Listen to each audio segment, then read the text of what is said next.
Hey guys, what's happening? You may have noticed that lately I've been putting out some hotel reviews. Pretty much all the hotels that I've covered so far on this channel have been really good.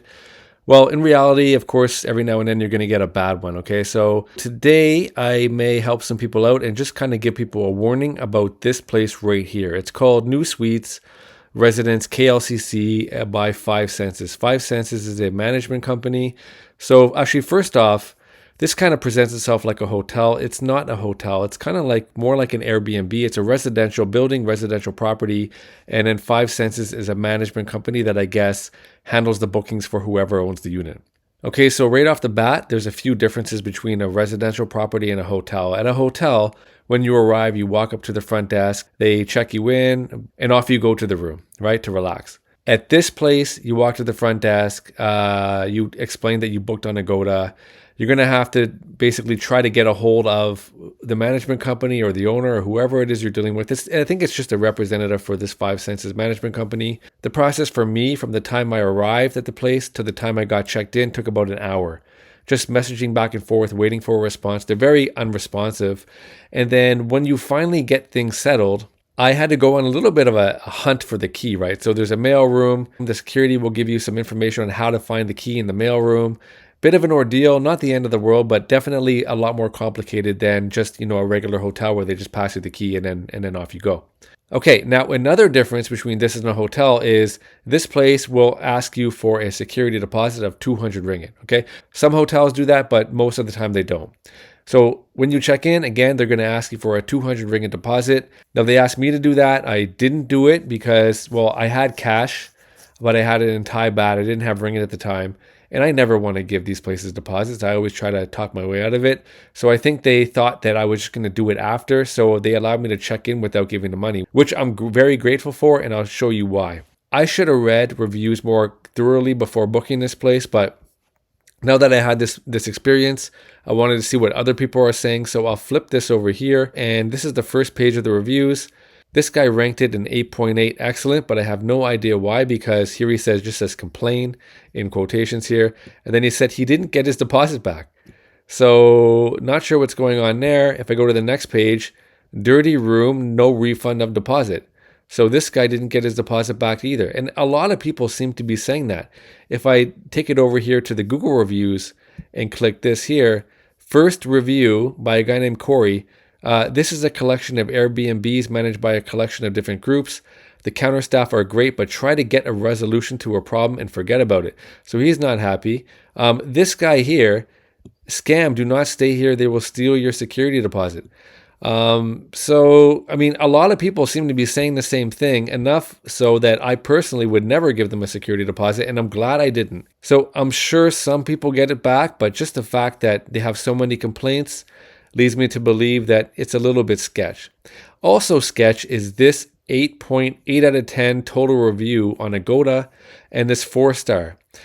This is definitely not a 4-star hotel, and they've been stuck on 8 out of 10 for quite a while. And I personally question the validity of this because I submitted my truthful review, which is not good, which is far from an 8, and it still has not been published. And I wrote it about a couple weeks ago, right? So I contacted Agoda, said, why hasn't it been published yet? They said it can take up to 14 days.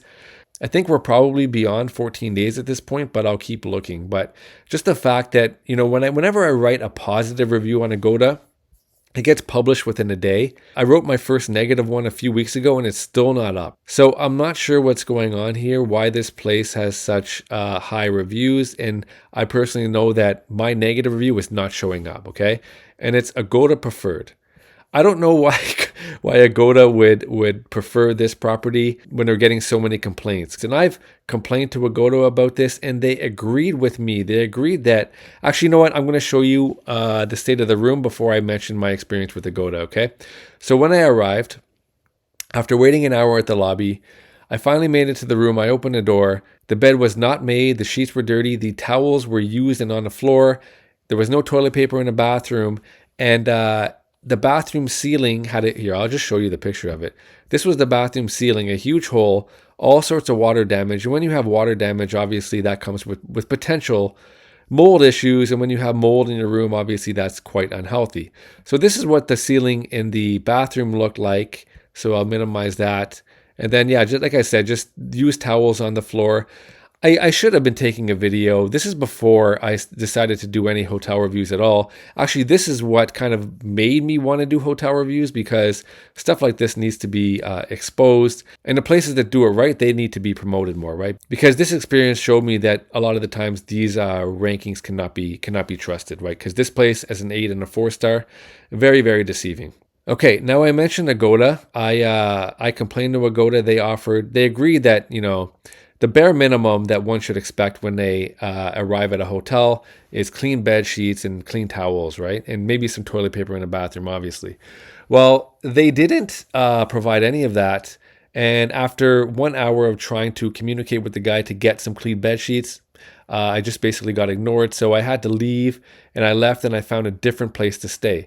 So because I was only there for about an hour and they didn't deliver what they were supposed to deliver, obviously it's false advertising. When you show a bed that's clean, right, that's made with a couple clean towels on the bed, and then your customer arrives and you're not providing that as false advertising, I should be entitled to a refund. Agoda agreed that I should be entitled to a refund, but they only offered to refund about 10% of what I paid for it, right? So if you ever have an issue with hotels on Agoda, they're not going to be there to have your back, right? In fact, they're going to boost the property and give them preferred status, it seems.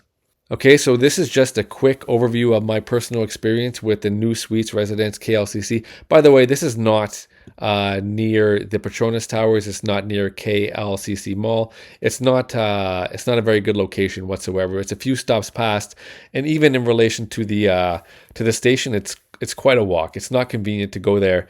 You're much better off getting a place closer to the towers if you do want to be in the KLCC area. Now, in the video that I'm going to publish after this, I'm going to show you where I ended up going after the 1 hour of waiting there, and where I went was much better, particularly if you're a solo traveler on a budget and you want to stay somewhere clean. So if you came across this video because you were considering staying here, just look at the video that I published after this, and that will be a pretty solid alternative if you're by yourself, okay? Because it's a hostel, but it's a very, very good one. And it was less expensive than staying here. All right, guys, so hopefully you found this helpful. I'm not always going to say every hotel is good. This is one that I would definitely recommend you avoid if you're coming to KL. All right, don't be misled by these nice photos and this 4-star rating, because it's definitely not that. All right, guys, take care. Have a good day. Bye.